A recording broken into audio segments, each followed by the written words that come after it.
Oke, ini aku baru record ulang. Tadi aku record tapi aku lupa bikin suaranya. Jadi ya udahlah nggak apa-apa record ulang. Sebenarnya tadi rencana aku ininya kita kerjakan sama-sama. Cuman nggak mungkin dong kita ulang dari awal lagi banyak kali. Jadi kita jelaskan aja lah ya. Jadi ini ada contoh soal yang kubuat sendiri dari ya PT Kapibara Indonesia. Ada sekitar berapa transaksi ini? 10 menurut saya. Ya sekitar segitulah. Kita bahas ya. Jadi tanggal 1 ini kan dikatakan PT Kapibara Indonesia membeli 50 ekor kapibara seharga 5 juta dari PT Jaya Abadi. Bayarnya kredit dengan syarat bisa nggak baca ini ya. 2 per 10 merah ini ya. 2 per 10 N per 30 FOB destination point. Nah, maksudnya syarat 2 per 10 ini berarti kita bakal dapatkan potongan sebanyak 2%, 2% kalau kita bayarnya di 10 hari setelah tanggal 1 ini.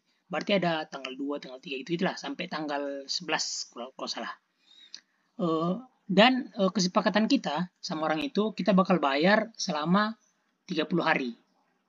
Istilahnya kalau kita lewat dari 30 hari untuk melunasi kredit kita ini, maka kita bisa dibawa ke jalur hukum, itu istilahnya dengan metode FOB destination point. FOB destination point artinya tadi apa? FOB destination point artinya kan segala resiko dan juga ongkir-ongkir itu ditanggung sama pihak penjual. Kan posisi kita kan jadi pembeli nih. Kita cuma jadi pembeli ya buat apa dong kita bayar itu. Makanya tadi di tabel kita hanya mendebit akun pembelian sebanyak 5 juta dan mengkredit utang dagang sebanyak 5 juta. Ini pokoknya kalian kuasailah mekanisme debit kredit. Pokoknya ini penting kali. Masalah pembelian, penjualan, retur, sama yang lain-lain tadi kan udah aku bahas juga di pengantar tadi, di video pertama. Baru soal kedua ini ada di tanggal 3. PT Kapibara Indonesia membeli 50 ekor kapibara juga seharga 5 juta, tapi kali ini dari PT Grid. Bayarnya kredit dengan syarat 3 per 10. Nah, ini 3 per 10. 3 per 10 mana ini? 3 per 10 NEOM. EOM ini artinya sampai di akhir bulan, end of month. Nah, tapi kali ini kita bayarnya FOB shipping point dengan ongkir 50.000. Berarti kita mendebit pembelian 5 juta, dikreditkan utang 5 juta, kita debit ongkir 50.000, kita kredit kas 50.000. Kenapa ongkir ini debit? Tadi kan udah aku bikin juga di sebelumnya. Belum aku bikin ya. Pokoknya itu intinya. Ini kan beban, ongkir ini kan termasuk beban. Beban ini bertambah di debit, lagi-lagi ke mekanisme debit kredit. Makanya harus kita kuasai lah ini. Mekanisme debit kredit untuk menguasai akuntansi. Baru di tanggal 7 itu ada PT Kapibara Indonesia menjual 10 ekor kapibara seharga 1.500.000 kepada Abdul. Dibayar tunai. Kali ini bayarnya tunai, FOB shipping point. FOB shipping point tadi katanya maksudnya yang menanggungnya itu adalah pihak pembeli. Kita kan posisinya sekarang kan balik. Tadi kan posisi kita jadi pembeli. Sekarang posisi kita penjual. Kita ngejual. Berarti kan yang nanggung ongkir, nanggung apa kan Abdul. Makanya kita cuman mendebit kas dan mengkredit penjualan kredit nih. Kredit. Nah, kredit penjualan sebanyak 1.500.000. Tuh. Baru di tanggal 8, PT Kapibara Indonesia menjual 15 ekor kapibara seharga 2.250 kepada si Rohib. Dibayarnya kredit FOB destination point. Oh, berarti kali ini kita bayar ongkir nih. Kali ini kita bayar ongkir karena posisi kita sebagai penjual. 50.000 juga. Simpel-simpel aja. Berarti piutang kita bertambah 2.250 karena dia kan bayarnya kredit nih. Kredit. Otomatis piutang dong yang nambah, nggak kas.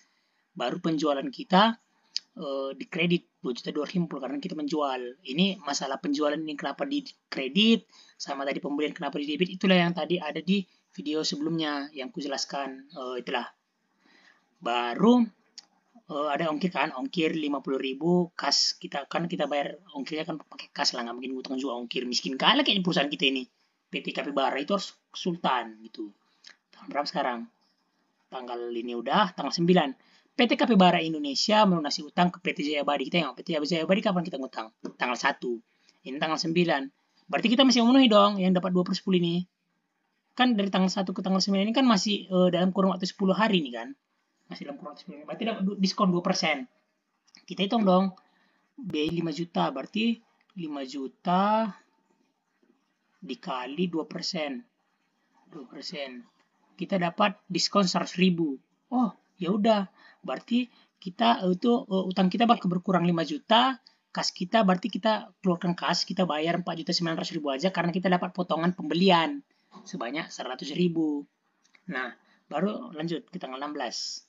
KPK Indonesia meminjam utang ke bank sebesar 10 juta. Berarti kita ada utang bank bertambah di kredit, ya kan, mekanisme 10 juta, kas kita bertambah di debit 10 juta. Lanjut, tanggal 20. PT Kapibara Indonesia membayar beban listrik sebesar 300.000 dan air sebesar 50.000. Nah, berarti beban listrik ini harus dipisah ya. Biasa kan kalau kita kan digabung-gabung, tapi kali ini dipisah, lebih gampang, lebih jelas kemana arah uangmu gitu loh. Berarti ada 300.000, baru ada yang 350.000. Ini harusnya 350.000, nggak tahu aku mbak atau apa. Nggak bisa diatur jadi 350.000. Apa bisa? Oh, kayak gini mungkin dibuatnya. Ya udahlah ya. Jadi 350.000, di sini ada 300.000 tadi listrik, air 50. Jadi 350 kita keluar kas. Baru di tanggal 21. 21 itu ada Rohib melunasi utangnya kepada PT Kapibara Indonesia tanggal 21.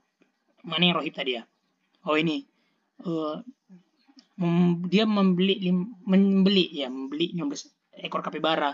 Harganya itu 250. Tapi dia nggak ada kita nggak ngasih syarat-syarat gitu yang kayak gini. Yang 30/10, 20/10. Otomatis dia harus bayar full dong. Sebesar 2.250. Kas di debit, piutang di kredit. Piutang kita yang tadi di sini bertambah, otomatis harus kita kurangi dong supaya keadaan sebenarnya. Baru tanggal 24 itu Siti membeli 10 ekor kapibara tunai FOB shipping point. Otomatis kita nggak menanggung dong, nggak menanggung karena Siti yang beli, dia sendiri yang tanggung. Orang urus tanggal 24. 10 2 juta, 2 juta 2 juta kas penjualan. Baru tanggal 25 nih.